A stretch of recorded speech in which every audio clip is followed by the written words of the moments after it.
খাওয়ার সময় আমি কোনো রিস্ক নিই না। অফিস থেকে সন্ধ্যাবেলা বাড়ি ফিরে দেখি গিন্নি রান্না করছে। রান্নাঘর থেকে বাসনের আওয়াজও আসছে। আমি চুপি চুপি ঘরে ঢুকে পড়লাম।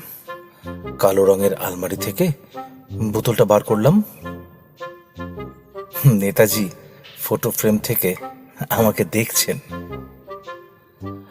কিন্তু এখনো পর্যন্ত কেউ কিচ্ছুটি টের পায়নি, কারণ আমি কোনো রিস্ক নিই না। সিঙ্কের ওপরের তাক থেকে গ্লাস বার করলাম আর টক করে এক পেগ গিলে ফেললাম। গ্লাস ধুয়ে ফের তার তাকের উপর রেখে দিলাম।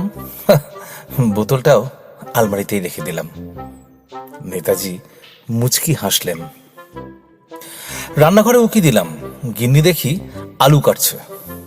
কেউ কিচ্ছু টের পায়নি, কারণ আমি কোনো রিস্ক নিই না। গিন্নিকে জিজ্ঞেস করলাম, আচ্ছা সমীরের মেয়ের বিয়ের কিছু হলো? গিন্নি বললে, না, মেয়েটার ভাগ্যটাই খারাপ, এখনো পাত্র দেখছে জানো। আমি আবার ঘরে গেলাম।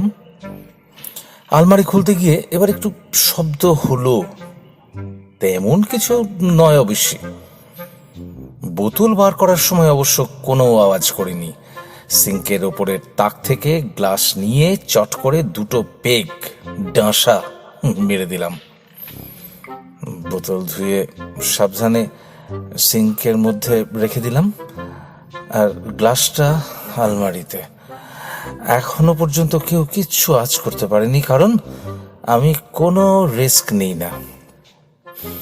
বাইরে এসে গিন্নিকে বললুম, যাই হোক, সমীরের মেয়ের বয়সই বা কি? গিন্নি বললে, কি বলছো, 30 বছর বয়স হলো? হ্যাঁ, দেখতে আরো বুড়োটে লাগে। হ্যাঁ, আমি ভুলেই গেছিলাম যে সমীরের মেয়ের বয়স 30। বললাম, তা ঠিক। সুযোগ বুঝে ফের আলমারি থেকে আলু বের করলাম। আলমারিটা আবার জায়গা বদলে ফেললো কি করে রে বাবা! তাক থেকে বোতল বার করে সিঙ্কের সঙ্গে মিশিয়ে চট করে আরো এক পেগ পেটে চালান করলাম।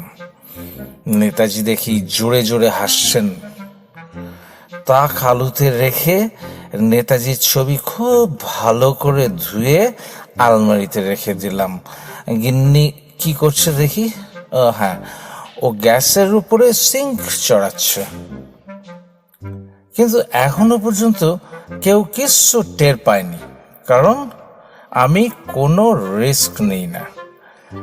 গিন্নিকে বললুম, তুমি সমীরকে বুড়ো বললে? গিন্নি বললেন, এই বকবক করো না তো, বাইরে গিয়ে চুপ করে বসো, এখন তুমি কোনো কথা বলবে না। বেশ।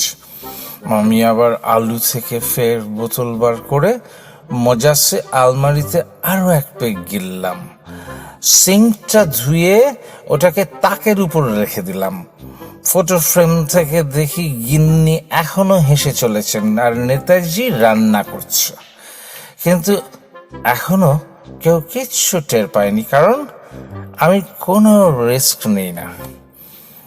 গিন্নিকে হাসতে হাসতে বললাম, তাহলে সমীর পাত্রী দেখছে?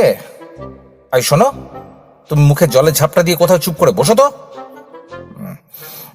আমি রান্নাঘরে গিয়ে চুপচাপ তাকের উপরে বসলাম, কিন্তু এখনো অবধি সমীর কিচ্ছু টের পায়নি, কারণ নেতাজি কোনো রিস্ক নেন না। সমীর এখনো রান্না করছে, আর আমি ওই ফটো ফ্রেম থেকে গিন্নিকে দেখে এখনো হেসে চলেছি, কারণ আমি কখনো নিই না, কি যেন নিই না, ও হ্যাঁ, আলু নিই না।